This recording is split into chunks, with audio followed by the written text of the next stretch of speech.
ಈ ಕತೆ 1984 ಕರ್ನಾಟಕದ ಒಂದು ಸಣ್ಣ ಊರಾಗ ನಡೆದಿದ್ದ ಕತೆ. ಆ ಊರೊಳಗೆ ಸ್ವಲ್ಪ ದಿನದಿಂದ ಭಾಳ ಗಲಾಟೆ ಮತ್ತು ಆತಂಕ ಉಂಟಾಗಿರುತ್ತೆ. ಪ್ರತಿ ರಾತ್ರಿ ಆ ಊರೊಳಗಿನ ಒಬ್ಬ ಗಂಡ್ಮಗ ಮನೆಯಿಂದ ಕಾಣೆ ಆಗ್ತಿರ್ತಾನೆ. ಈ ಸುದ್ದಿ ಕೇಳಿದ ವೆಂಕಟೇಶ ಅಂತ ಒಬ್ಬ ರಿಪೋರ್ಟ್ರ್ ಆ ಊರಿಗೆ ಬರ್ತಾನೆ. ಸಂಜೆ ಸುಮಾರು 6 ಗಂಟೆ ಆಗಿರುತ್ತಷ್ಟ. ಆದ್ರೆ ಆ ಊರೊಳಗಿನ ಮನೆ ಅಂಗಡಿಗಳನ್ನೆಲ್ಲ ಬಾಗ್ಲ ಮುಚ್ಚಿ ಜನರು ಹೊರಗೆ ಅಡ್ಡಾಡೋದನ್ನು ನಿಲ್ಲಿಸಿರ್ತಾರೆ. ವೆಂಕಟೇಶ ಇದನ್ನೆಲ್ಲ ಗಮನಿಸಿ ಆ ಊರಿನ ಬೀದಿ ಒಳಗೆ ಅಡ್ಡಾಡುವಾಗ ಅವನು ಪ್ರತಿ ಮನೆ ಬಾಗ್ಲದ ಮೇಲೆ ಕನ್ನಡ ಒಳಗೆ ನಾಳೆ ಬಾ ಅಂತ ಬರ್ದಿರೋದನ್ನ ನೋಡ್ತಾನ. ವೆಂಕಟೇಶ್ಗೆ ಇದನ್ನ ನೋಡಿ ಫುಲ್ ಆಶ್ಚರ್ಯ ಆಗುತ್ತಾ. ಆಗ ಅವ ಅಲ್ಲೇ ಹೊಂಟಿರೋ ಪೂಜಾರಿ ನಿಲ್ಲಿಸಿ ಈ ಊರೊಳಗೆ ಏನಾಗತೈತಿ ಏನಿದೆಲ್ಲ ಅಂತ ಕೇಳ್ತಾನ.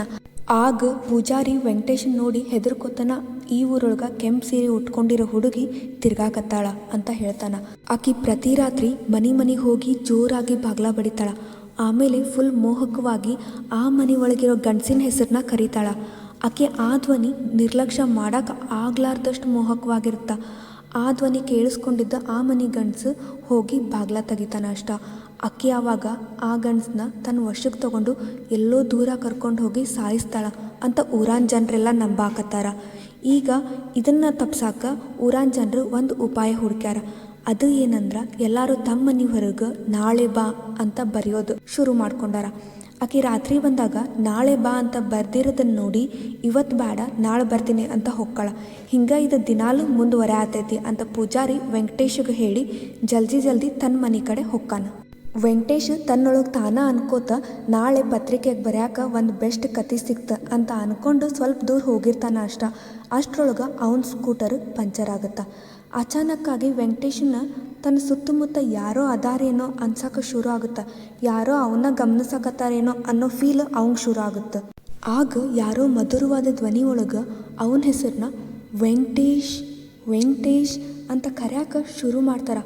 ಆ ಧ್ವನಿ ಕೇಳಿದ ವೆಂಕಟೇಶ್ಗೆ ಅವನ ಜೀವನ ನಿಂತು ಹೋದಂಗೆ ಆಗುತ್ತೆ. ಆಗ ನಿಧಾನವಾಗಿ ಸ್ಕೂಟರ್ ಮಿರರ್ ಒಳಗೆ ನೋಡ್ತಾನ.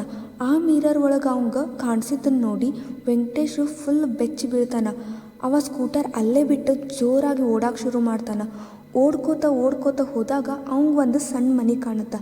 ಅದ್ರೊಳಗೆ ಹೋಗಿ ಮನೆ ಬಾಗ್ಲ ಹಾಕೋತಾನ.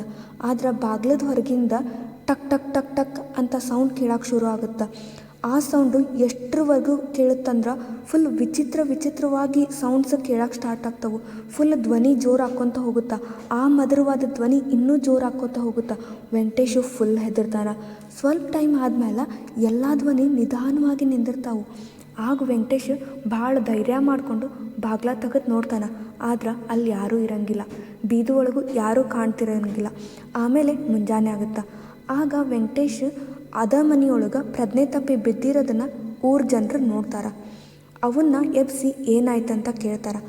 ಆದ್ರೆ ವೆಂಕಟೇಶ್ಗೆ ಆ ದಿನ ಏನಾಯ್ತು ರಾತ್ರಿ ಏನಾಯ್ತು ಅಂತ ಏನೂ ಅರ್ಥ ಆಗಂಗಿಲ್ಲ. ಆದ್ರೆ ಭಯಾನಕವಾಗಿ ಏನೋ ನಡೆದೈತಿ ಅಂತಷ್ಟ ಫೀಲ್ ಆಗುತ್ತೆ. ಆಗ ಊರ ಜನರು ಅವ ಈ ಊರಾನವ ಅಲ್ಲ, ಬಹುಶಃ ಅದಕ್ಕೆ ಅವ ಬದುಕೊಂಡಾನ ಅಂತ ಹೇಳ್ತಾರೆ. ಕೆಲವು ತಿಂಗಳ ನಂತರ ಆ ಕೆಂಪು ಸೀರೆ ಹುಡುಗಿ ಬಗ್ಗೆ ಯಾವುದೇ ಸುದ್ದಿ ಕೇಳಿ ಬರಂಗಿಲ್ಲ. ಆದರೆ ಇವತ್ತಿಗೂ ಆ ಊರಿನ ಜನರು ತಮ್ಮ ಮನೆ ಹೊರಗೆ ನಾಳೆ ಬಾ ಅಂತ ಬರೆಯೋದು ಬಿಟ್ಟಿಲ್ಲ. ಈ ರೀತಿ ನಿಜವಾದ ಮತ್ತು ಭಯಾನಕ ಹಾರರ್ ಸ್ಟೋರೀಸ್ ನಿಮಗಿಷ್ಟ ಆಗಿದ್ರೆ ಈ ವಿಡಿಯೋನ ಲೈಕ್ ಮಾಡಿರಿ. ಹಂಗೆ ನಮ್ಮ ಚಾನಲ್ನ ಸಬ್ಸ್ಕ್ರೈಬ್ ಮಾಡ್ಕೊರಿ.